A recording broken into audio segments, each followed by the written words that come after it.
तो गोठवला जायला पाहिजे होता. त्यांनी शेवटचं जे वाक्य ते त्यांचं तेच आहे महत्वाचं की धनुष्यबाण चिन्ह गोठवा असं प्रकारचं तेवढे ऑल्टरनेट आहे का म्हणजे ऑल्टरनेटिव्ह आहे असं त्यांनी विकल्प दिला त्यांना.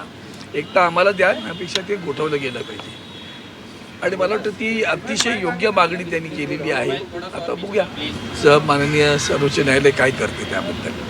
नाही पण गोठवण्याची मागणी तुमच्या वतीनं हो मग काय झालं त्याच्यात असं आहे मुळात जेव्हा व्हायला पाहिजे तेव्हा झालं नाहीये. आता हा सगळं झाल्यानंतर मग पर्याय काय तुमच्याकडे आम्हाला देणार नसाल तर गोठवा ही मागणी केली त्यांनी. बाळासाहेबांचं स्वप्न जे चुरल्या गेलं असं वाटत नाही तोडल्या जाईल. गोठवला गेला बाळासाहेबांचं चिन्ह होतं. नाही असं काही नाही पक्षाचं चिन्ह होतं. शिवसेना प्रमुखांनी बाळासाहेबांचं चिन्ह ढाल तालवार पण होतं ना एवढं विसरू नका तुम्ही. आम्हाला सगळं माहिती आहे. तुमचा जन्मही नसेल तेव्हा झाला तेव्हा ते चिन्ह आमच्याकडे ढाल तालवार होतं सुरुवातीला. आम्ही ती सगळी मशाल पण होतं आमच्याकडे पहिलं हेही तुम्हाला सांगतो. जुनं गाणं आहे साहेबांच्या वेळचं मशालीचं तर ढाल ताल होतं मशाल होती मधल्या काळात धनुष्यबाण होता. आता हा धनुष्यबाण आम्हाला मिळावा अशीच आमची अपेक्षा आहे. पण जर कोर्टाला पर्याय सांगितलं तर पर्याय सांगून टाकला मग फ्रीज तरी करा.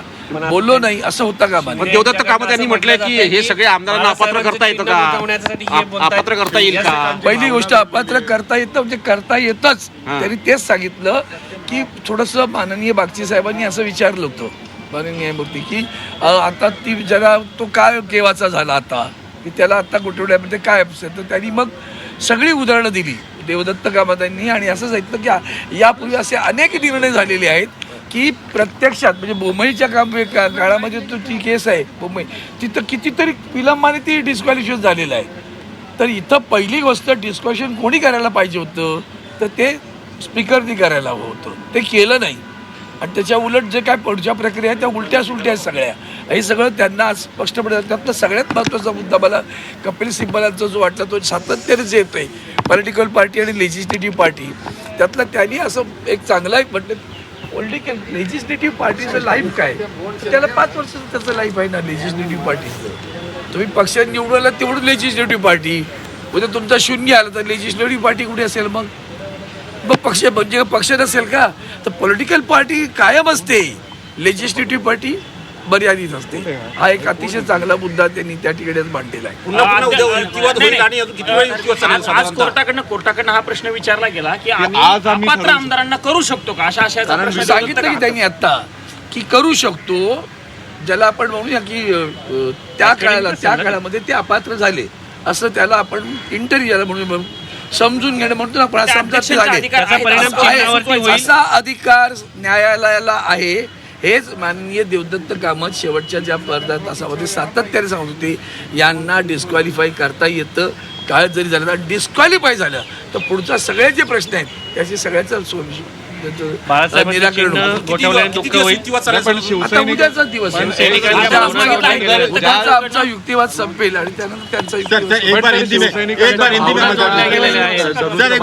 शिवसेनेच्या भावना आता मशालीवर पण जोडल्यात ना.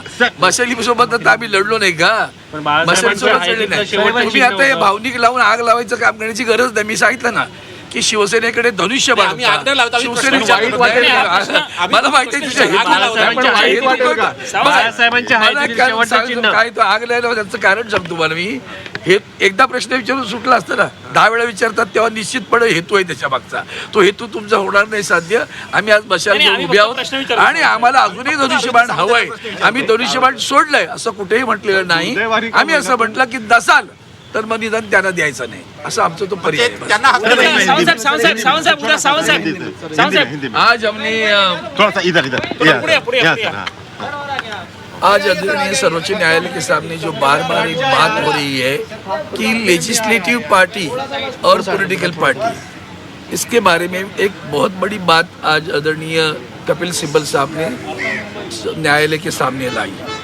वो थी कि उन्होंने कहा कि भाई लेजिस्लेटिव पार्टी की मर्यादा है 5 बरस और पॉलिटिकल पार्टी बाहर है ना वो तो रहती ही है. लेजिस्लेटिव पार्टी अगर कल को विधायक चुनाव में लड़ा सब हार गए तो क्या करोगे. तो लेजिस्लेटिव पार्टी क्या होगी. वो पार्टी कैसे हो सकती है. वो पॉलिटिकल पार्टी नहीं हो सकती है. ये एक बड़ा मुद्दा अच्छा मुद्दा आज मेरे सामने आया है. मैंने खुद देखा है वो अच्छा लगा मुझे.